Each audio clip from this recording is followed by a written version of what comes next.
বাংলাদেশের বাজার ধরতে নারায়ণগঞ্জের ২৫০০ বিশেষ অর্থনৈতিক অঞ্চলে ৩৩ একর জুড়ে কারখানা গড়ে তুলেছে তুর্কি প্রতিষ্ঠান সিঙ্গার।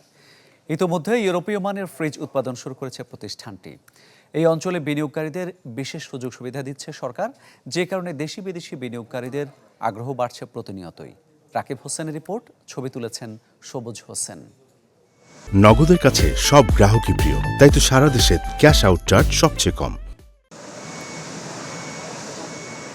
নারায়ণগঞ্জের ২৫০০ বিশেষ অর্থনৈতিক অঞ্চলে ৩৩ একর জমির উপর এই কারখানা গড়ে তুলেছে সিঙ্গার বাংলাদেশ। চলতি বছরের মার্চ থেকে উৎপাদনে তুরস্কের বহুজাতিক প্রতিষ্ঠানটি।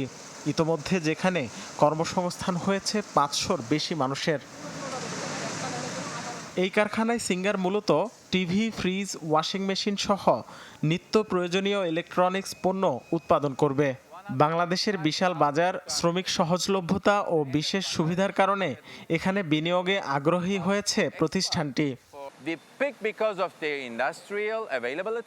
এখানে বিনিয়োগের সবচেয়ে বড় কারণ শিল্প অবকাঠামোর সহজলভ্যতা।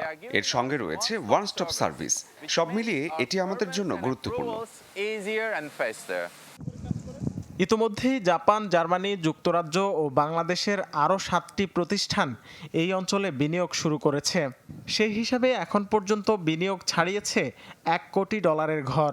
পুরোপুরি চালু হলে যা ছাড়াতে পারে $১৫০ কোটি।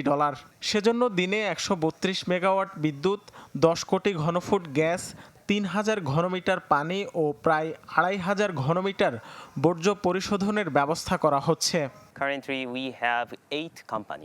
বর্তমানে এখানে ৮টি কোম্পানি বিনিয়োগ করেছে, আরও ৩০ থেকে ৪০টি কোম্পানি আগ্রহ প্রকাশ করেছে, যে কারণে আমরা যত দ্রুত সম্ভব এই অর্থনৈতিক অঞ্চলকে প্রস্তুত করার চেষ্টা করছি।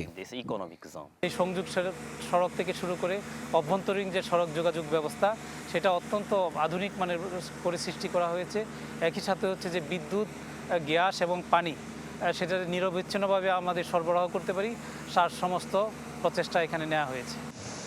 জাপান বাংলাদেশ সরকারের যৌথ উদ্যোগের ফসল প্রায় ১,০০০ একরের এই অর্থনৈতিক অঞ্চল, যা পুরোপুরি প্রস্তুত হওয়ার কথা ২০২৭ সালের মধ্যে। এই মুহূর্তে বিদেশি বিনিয়োগকারীদের এমন কর্মযোগ্য দেশের অর্থনীতির জন্য আশীর্বাদ স্বরূপ, কারণ এতে বাড়ছে বৈদেশিক মুদ্রার যোগান এবং কর্মসংস্থান। তাই এর অনুকূল পরিবেশ বজায় রাখতে সরকারের জোর প্রচেষ্টার বিকল্প নেই। ২৫০০ বিশেষ অর্থনৈতিক অঞ্চল থেকে রাকিব হোসেন, চ্যানেল 24, নারায়ণগঞ্জ।